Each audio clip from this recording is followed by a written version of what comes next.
Please welcome Mr. Jenny Chua.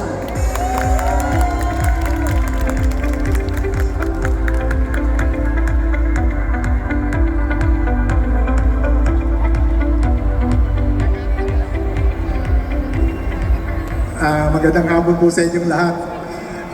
Thank you very much po sa pagdalo ni Rito. At ako'y tuwang-tuwa. First National Hopia Day. Alam nyo ba, 40 years ago, ang tawag sa akin sa Binondo, si Raulo. Yes. Pangalawang tawag sa akin sa Binondo, magnanakaw. Totoo yan. Bakit si Raulo? Every time na may sunog, pupunta ako sa kanto ng Ongpin, Corner Nueva, nagtra-traffic ako doon. Yung time na yun, we have financial problem. Araw-araw nagpapaus yung cheque namin. Oh, by the way, in time of crisis, doon mo lang pala malalaman na totoong kaibigan mo. Okay? Yung time na yun, nung wala kaming pera, araw-araw nagpapaus yung cheque namin. Pati relative, wala. Pati kaibigan, wala. Bakit? Natatakot sila mangutang ako. Yun na totoo. Pero natural lang yun, di ba? Pangalawa, ang tawag sa akin, magnanakaw. Kasi every time na, nung time na yun, wala kaming aircon, maliit lang tindahan namin. By the way, 1912 pa kami. Nung ako yung naging tagapagmana, no? Walang bumibili ng kopya namin. Araw-araw, nagpapaus yung cheque namin. Kaya, ako naman, nagpursige ako. Kaya, alam niyo ba, ang bitin, ito ay isa sa pinakamatagal na hopya maker sa Pilipinas. 1912, no? At, alam niyo ba, kailan lang, bakit tinawag ako magnanakaw? Suspect ako shoplifter. Suspect ako shoplifter sa supermarket na yon. Malapit lang sa amin yon, sa kanto lang. Kaya ako pupunta doon ay nagpapalamig ako. Wala kaming aircon. Medyo mataba ako noon. Ngayon, pumayat na ako noon. Ngayon, pumayat na ako. Pagpunta ko doon sa supermarket, araw-araw, nagpapalamig lang ako. Pero dahil suspect nga ako siyang lifter, kaya pag pumapasok ko doon, may gwardiya ako. Pero kaya pag pumasok sa hypermart, wala akong gwardiya. Hindi hypermart yun, hindi SM yun. Diba? Okay. Kaya nung nandun ako, saan pinakamalamig na lugar? Sa isang supermarket. Sa freezer, doon sa may ice cream, di ba? Ako ay nagtanong doon sa babae, Miss, ano mabentang ice cream? Ang sabi sa akin, ube. Uy, ube. Nasa tabi ko yung guardia eh. Alam ko naka-plain clothes lang siya, pero binabantayan ako. Sabi pa, ube daw ko. Sa loob ko, binabantayan mo ako. Ha? Okay lang. Pero hindi ako nagbibiro. Nakarinig ako ng voice, hopyang ube. Kaya ang ginawa ko, umuwi ako, kumuha ko ng, hindi ako nag-shoplift ha. Kumuha ko ng pera, kahit konti, bumili ako amin ng ubing halayang ginagamit sa ice cream, yung nasa bote. Tapos, ginawa ko, ako na mismo gumagawa ng hopya nun. Ang hopya namin dati is hopya munggo, tsaka baboy, tsaka hopyang Macau. Tatlong klase lang. Kaya ginawa ko, imbis na hopyang munggo, lagyan ko yung ube halaya. Ginawa kong hopyang ube. Yung time na yun, walang kaibigan, di ba? Araw-araw, nagpapaus yung cheque namin. Sabi ko, wala akong kaibigan, pero may may fire volunteer ako. May mga fire volunteer. By the way, yung mga nag-lion dance na yan, yung iba dyan, yung mga head niya, puro fire volunteer. Sila Marel, si Mark. Tinawag ko yung mga fire volunteer, sabi ko, may bago akong hopya. Pinakain ko sa kanya hopyang ube. Unang tanong ko, masarap? Zero masarap? Okay. Pangalawang tanong ko, bakit masarap? Free. Libre daw. Okay Pangatlong tanong ko, mag-click ba ito? Sila lahat nagsabi hindi mag-click. Pero mapursige po ako. Hanggang isang araw, sa awa ng Diyos, si Ma'am Cory, gusto i-feature yung Chinatown. Na-feature ako as a volunteer fireman. Sinamahan ko niya sa doktor, Chinese doctor, drugstore, tsaka sa temple, ma'am, di ba? Sabi ko, ma'am, Ito nga, sinamahan ko nga sa temple. Pag uwi, bago kami umuwi, sabi niya, Jerry, gusto ko magsakay sa fire truck. Sabi ko, yes, ma'am, sexy. Gusto mo, tutulak ko po yung puwet niyo eh. Mataas kasi yung fire truck eh. Sabi niya, sige. Kaya from Singwansi Temple, pumunta kami hanggang Ongpin. Sabi niya, Jerry, saan ka ba? Sabi ko, ma'am, dyan po ako. Sabi ko, ma'am, gabi na kasi, 7 plus. Sabi ko, ma'am, kain tayo doon sa kanto. Sabi niya, Jerry, hindi na. Nagmamadali ako sa loob-loob ko. Ay, salamat, wala akong babayaran. Totoo ito, totoo. Si Ma'am Cory nandyan. Sabi niya, hindi, nagmamadali na ako eh. Thank you very much na lang sa pagsama ko. Saan ka ba? Sabi ko, ma'am, dyan ako sa Ingbitin. Ingbitin. Ano yung Ingbitin na yan? Ay, ma'am, ako po yung gumawa ng Hopya Ube. Kasi may maliit na sign kami. Nakalagay doon, Ingbitin, Hopya Ube available here. Sabi niya, sige Jerry, mabait ka naman at guwapo ka naman. Hindi niya sinabi yun, guwapo. Nag-react agad si Mayor. Hindi niya sinabi yung guwapo. Sabi niya sa akin, sige Jerry, thank you very much, tutulungan kita. Pero ako po hindi ako nagtatanim, hindi ako nag-iisip na, pag nagtutulong ako, wala akong iniisip na kapalit.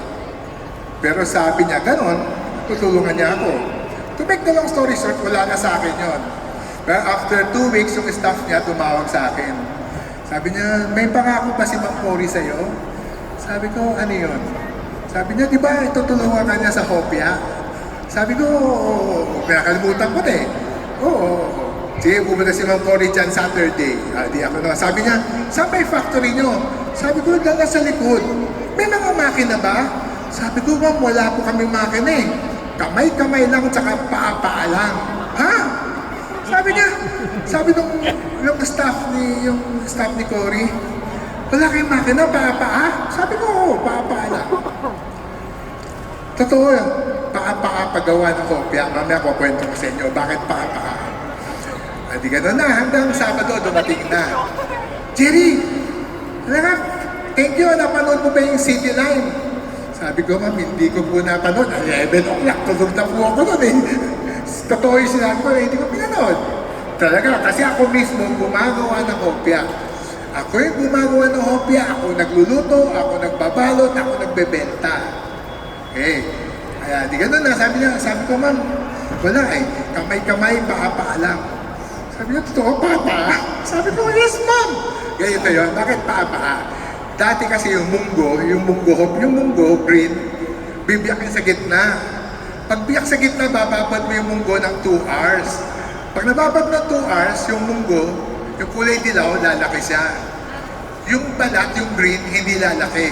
Yung iba, lumulutang. Yung iba, kailangan kakamayin mo, kukuskusin mo para humiwalay dun sa laman. Tapos, bibistahin yun. Eh sa dami, yung marami-rami na, kaya ang ginagawa namin, ako, paa. Pero nagugas naman ako ng paa. Pinapaa para, kasi drum eh. Ginagano namin. Pero 6 to 7 times, totoo yan ma'am, 6 to 7 times ginaganon. Para matanggal lang yung balat. Okay, yun ang, sabi ko, Ma'am Cory, ano ba yung tatanong mo sa akin? Jerry, ako lang bahala. Di ganun na. Fast forward. Ito ang hopyang munggo ni Mr. Jerry Chua. Pagbalik ko, may bago ako. Tanong ko naman, Ma'am Cory, ano ba tatanong mo sa akin? Kasi first time na ako ma-interview as a hopya maker. Sabi niya, Jerry, akong bahala sa iyo. Ito, bigyan ko sa hopyang ube. Ito ang hopyang ube. Binuksan niya, tapos kinain niya. Jerry, ang sarap na to. Saan ka mabibili ito? Sa 628 Ongpin Street near below the church. Yun lang pala interview sa akin. Pero, simula na na-interview ako, kaya lagi ko tawag kay Ma'am Cory is my fairy godmother. Siya po ang nagtulong totoo. Siya po ay na-feature ako. Kalaktakan ko natin yung post ko. Nung na-feature ako as a hopya maker, yung hopyang ube, kinabukasan, nag-click na ang hopyang ube. Yun ang totoo. Tapos nandiyan yung mga channel 2, yung mga morning show. Mga morning show, na-feature na ako, na-feature na yung hopyang ube. Ayun. Hanggang doon, kaya every time, na may feature dahil kay Ma'am Cory, napanood nila yon. Kaya ngayon, swerte po ba yung mga anak ko na nandito yung micro-endorser ba, Yorme? Yung sinabi sa akin ni Yorme kanina, yung mga nandiyan kayo ay ibang mga micro-endorser. Pangalawa, tingnan nyo, i-rewind nyo yung story. Kaya lagi ko sinasabi, habang nabubuhay tayo, do good deeds. Do good deeds. Gumawa tayong kabutihan sa kapwa. Nung time na sinasabing siraulo ko, dahil sa may bumbero, sa fire truck, kung hindi ako naging volunteer fireman, hindi ako mapipicture ni Ma'am Cory. Kaya rewind niyo yung story, malaking tulong yung fire truck. Pag gumagawa kayong kabutihan sa kapwa, kasi ipipicture nga yung Chinese fire volunteer, kaya na-feature ako. Pangalawa, kung hindi lang kay Ma'am Cory, wala po ngayong National Hopia Day. Sa totoo nga, nagpapasalamat. Alam niyo ba itong National Hopia Day nito? Kailan ko lang nalaman. Kasi nga, ngayon, ako po ay isang mascot na lang. Mascot po ako ng NPD. Kung magbubukas sila ng branch, pupunta ako, tatawagan na, Daddy, magbubukas tayo ng branch. O sige, pupunta ako, picture tayo. Pagka-picture, kakain na kami. Yun lang ang trabaho ko ngayon. At magbantay ng apo ko. By the way, napakaswerte ko pala talaga. Alam niyo ba bakit ako swerte? Una, tinutulungan ako ni Lord. Totoo yan. God is good. You're me. God is good. Pangalawa, swerte ako sa asawa ko. Mabait yung asawa ko. Maganda pa. Nasaan misis ko? Saan misis ko? Number one wife. Right there. One and only pala. Mahina ako sa English eh. Nasaan misis ko?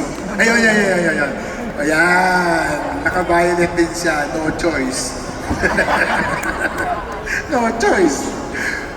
Pangatlo, swerte ako sa mga anak ko. Yung mga anak ko ba? Jerry. Gerald. Saan si Gerald? Yan. Yan. Kita yung mga anak ko, gwapo kasi gwapo ng tatay. Ito, yung si Geraldine. Saan si Geraldine? 6 na araw na itinutulog yan. Sabi ko nga lagi sa kanila matulog naman kayo. Ayan, napakasipag nila. Yan ang tatlong swerte ko. Pang-apat na swerte ko, alam nyo ano? Ang apat na swerte ko po, ito, kayong lahat. Thank you, lalo na mga kaupe. Thank you sa inyong lahat. Kay Yorme, storya naman ni Yorme, ito totoo, walang malaking tulong din sa akin ito si Yorme. Siya po ang nagpakilala ng Binondo. Ngayon ang Binondo naging straight food street na. Yorme, ang daming tao na lagi sa Binondo dahil po sa tulong ninyo. Okay.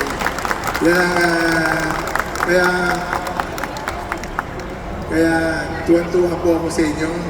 Lalong-lalo na itong magandang pag nakakita ko maganda, nawawala ako sa sarili ko eh. Sinasabi ng anak ko, babae, sige nga, bilisan mo na, bilisan mo. Minsan lang ako magsasalita eh. Pangalawa, isa pa pala, ang swerte po namin ang mga taga-SM. Karamihan po naman branch ng ABT sa SM. Sir Steven, thank you po. Nahihiya po ako, kaya... by the way, ito po yung itong National Hopia Day.